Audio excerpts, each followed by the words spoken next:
Thank you. My name is Rosario, and I'm proudly Colombian. And today I was supposed to be here with Julia Costin, but Julia is traveling now.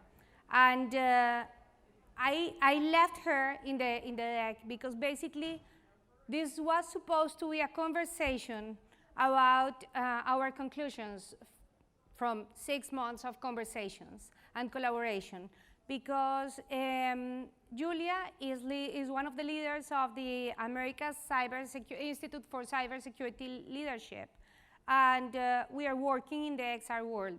And basically, one day, around 6 months ago, we started a conversation, and we found that there was not enough communication between the people who is leading cybersecurity policies and procedures and people who is building XR. I don't know how many of you are developers. If you can raise your hands, I don't see very well because of the light. But okay, and basically, to give you a context, well, of course, because of this is something that sounds obvious for all of us, but it's important to remind, because of the Moore's law, all the amount of wearables, equipments with processing capacity are growing and are cheaper and cheaper every day, more and more. And basically, for us today, it's very easy to use and have things like this, like everything, like the phone with processing capacity. But at the same time, these equipments are sending our information, and tomorrow's digital reality will be completely immersive, will be completely surrounded by data, will be completely interactive between us as humans and the environment around us. We were talking about Internet of Things during a lot of years, last years, but now with 5G close to the future, we are in the middle of a situation where we still have time to plan some things. And this, one of the key things that will make our industry something secure for people and something comfortable for massive consumption will be privacy and security. And basically, when we are talking about privacy, there is an interesting point, and is of course how secure I am with the transfer, with the transactions of my data, with my information, with my personal location, with my personal data, with my personal bank account information all over the space. And to give you a little bit more of context, today we are moving from a world that was physical, completely physical. Let's go back to 10 years ago, to 15 years ago, where people was not using all these digital devices every day.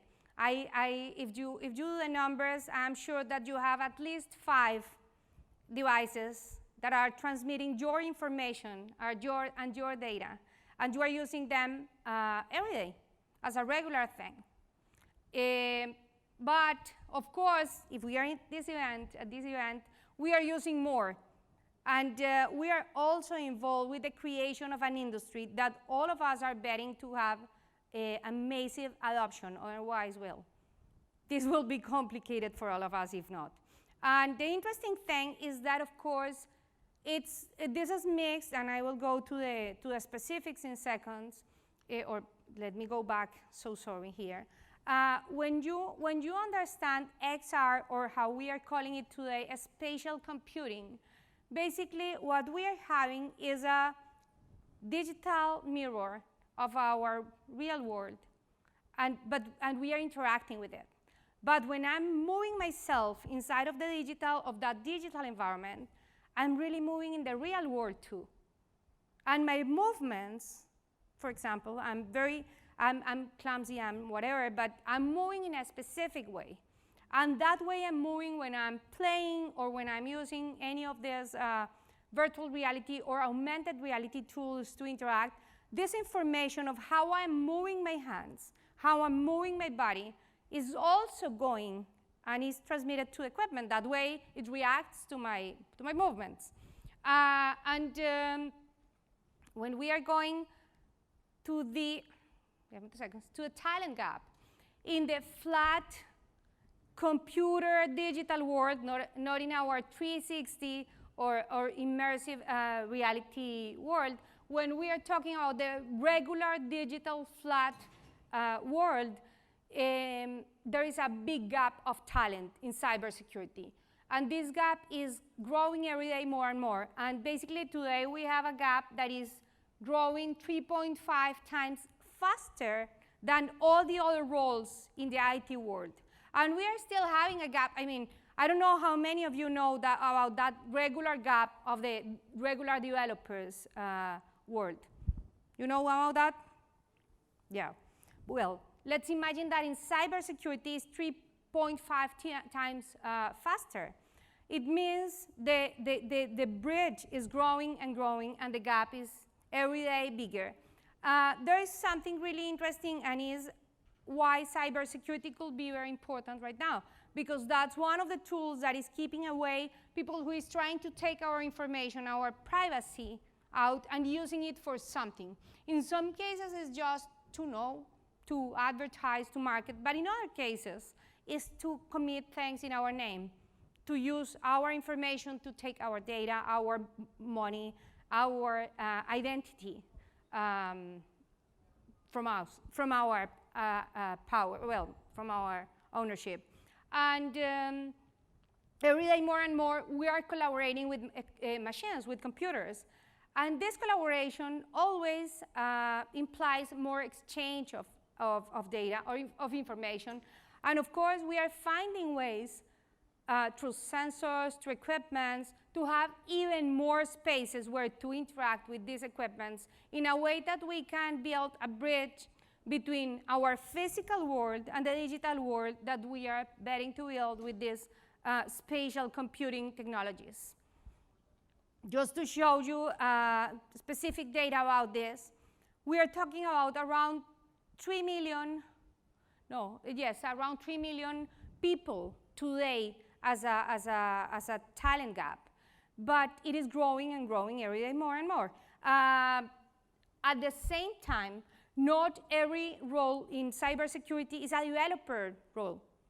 We have a lot of roles that are more in the area of compliance, of regulation, but of course, I don't see many lawyers in this event. I don't see many people who is trying to build safer environments around our data in this industry.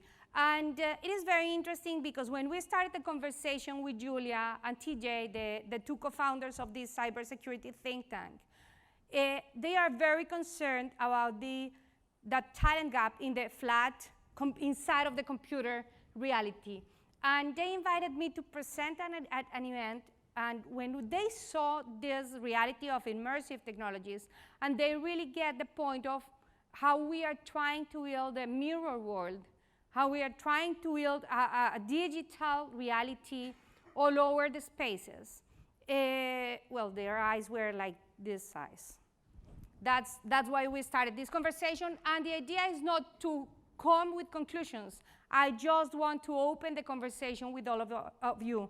And if at the end any of you is interested to be involved in this conversation, please write me an email, write me a message, because we are just starting to build this for this industry, and we need to engage the people who is expert in that component. Well, one of the arguments why this industry, the cybersecurity, is not yet aware of the needs is because they feel this is an early moment for this industry. They are not concerned because this is not massive yet. They are concerned about social networks now, after many things that were coming and going the last years, because they saw the impact of not taking enough care of it. The other thing is they are waiting to build the policies, standards, and others. Of course, the companies who are building hardware are more aware about this, but when we are building tools and software and content, in many cases, we are trying to release very quick our product. And I'm sure that many of us, and I involve myself before these conversations, we are not aware of taking care of the cybersecurity risk that we have around us. And the second This is not moving. Okay. The second thing is, of course, we are capturing and collecting data that can be anonymized, but in many cases it's just that we are trying and testing tools. We are trying and testing things. And this data is going to cloud, and some people is able to take it or to leak this data. The third point that is very important is basically that some of the tools that we are building are social, like social networks, with the difference that we feel that we don't have massive amount of people using this yet. This is why in many cases we are not taking enough care of it, and and basically we are, with augmented reality, for example, we are showing our environment, our complete environment through these tools. Then it is easy to follow you or follow me, sharing and using my app at my home, at my office, at my place. And of course, devices are capturing this information. It can be used by third parties if we are not taking care of it. And finally, well, all this verbal information, what we are saying, how we are activating commands with our voice. But at the same time, while I'm activating commands with my voice, there could be people from my family around me. There could be my kids, my family, whatever. And all these, we are not taking enough care of it yet. Finally, all the nonverbal data. This is very important because in some way, there is this calculation that 20 minutes in a VR simulation could give 2 million unique recordings of my body language. It's a huge amount of points of data about how I behave, how I move myself. Building a mirror or a digital twin of myself, taking all that data could be easy. Then taking care of it is very important. Also, of course, how I move my hands, my head, my eyes, my facial expressions, because in many of the cases we are using these devices that are using that to be activated, to activate the apps that we are downloading there.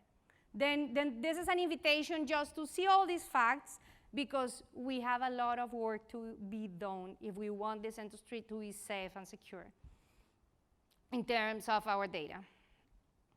And finally, all this nonverbal behavior is telling a lot about a person.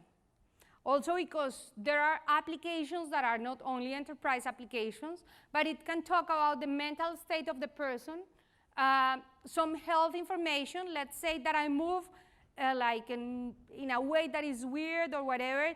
The data can be analyzed, and it can be inferred that I have anything in my body that doesn't allow me to move in a regular way. Then there is a lot of information that can be taken from there. My learning behavior, how quick I learn or not. If we are training people with these devices, let's say I'm training with virtual reality, or I'm using an assistance with augmented reality. Of course, all that data around my behavior, my interaction with my world, with the world of work, where I'm training, is there. How we are protecting it, who is using it. Then let's build all that, because in some way we are moving from flat information that is contained in devices, physical devices. And this is very important because in the past, now there are some tools that are working around software, cybersecurity software as a standard, but the majority of the cybersecurity is happening from the side of the hardware. But now we are going with interactions that are not happening inside of a hardware. Then this is something really important to consider. And finally, of course, emotions, my scores, how I am or not learning quick, doing well in terms of whatever I'm doing. If I'm playing a game and I'm super clumsy and I'm never winning, that information is there. And for my future, or let's say for a job interview in the future, that can be inferred that I don't have the physical skills to do anything, to do something specific. And finally, all the biometric identifiers. There is, of course, something we love in this industry, and is the possibility to track the pupil to really get the gaze of the view and where I'm paying attention or not. But one of the points there is that's biometric information that I'm transferring, or that somebody that has no good intentions could be trying to keep or to take for their own. Well, all these I already mentioned. And finally, when we are crossing all these, we have some threats that could be real. One is, well, digital blackmail in a different way. Of course, if I'm sharing my information of an augmented reality application that is leaving me to interact with my environment, and everything around me is visible for those applications, and a third party who is trying to take or steal my information is already there taking it, they can know a lot more of information than if they are just following my emails, my social networks, and so forth. Because, of course, we have preventions that we were building in the last years about what to share or not in social networks. But in some way, when I feel that I'm playing at my home, or that I am living an experience in virtual reality at my home, or playing with augmented reality with my face, with my kids, or whatever, in many cases I'm not considering, or we are not considering those facts, that we are sharing a lot more of information than when we are sharing through regular social networks. The encryption of the connections, there are a lot of applications that are done by startups, because of course all of us are trying to build products and release very quick to create this industry, to make this industry to grow. But of course, in many cases, we are not taking enough consideration of how we are taking care of the possible data breach. And basically, when we are talking about third-party apps or integrations, well, we need to consider what's happening. The other day, by the way, we were talking about our applications, and the client was requesting us to fill the European framework of data protection. And we were telling them, yes, sure, we will, but we are also using integrations with a lot of tools. And I can't promise how they are doing it. Then this is a fact to consider when we are building this. This talent gap is really interesting because this is the flat talent gap. And basically, the exercise that we want to build from here, again, I will give you my email at the end, because with this cybersecurity think tank, we want to create a research and a document and a practice around how XR and cybersecurity will be working together, and how we should train people and educate more people to be the cybersecurity leaders of this industry. As you can see, many of those roles are not technical roles, but are completely important for this industry. And to finalize, there is a reflection about collaboration, and we are not coming to be replaced by machines. Employees are not coming to be replaced by machines, but definitely the interaction between people and computers will be bigger and growing every day more and more. And all that interaction will be happening in the real world. It will not be anymore just buttons and things, but the physical real interaction through augmented and virtual reality. Then as this is happening in 360, we are moving to all over a 360 environment that will be the digital replica of the real world. Let's imagine that I am let's say, an oil exploration camp, and I'm training my people with virtual reality. And then people is using another augmented reality application for the assistive support. What could happen if all that information is taken by a hacker? non-ethical hacker. The complete operation of the oil plant can be replicated completely. Even the physical security of that, those premises could be in risk.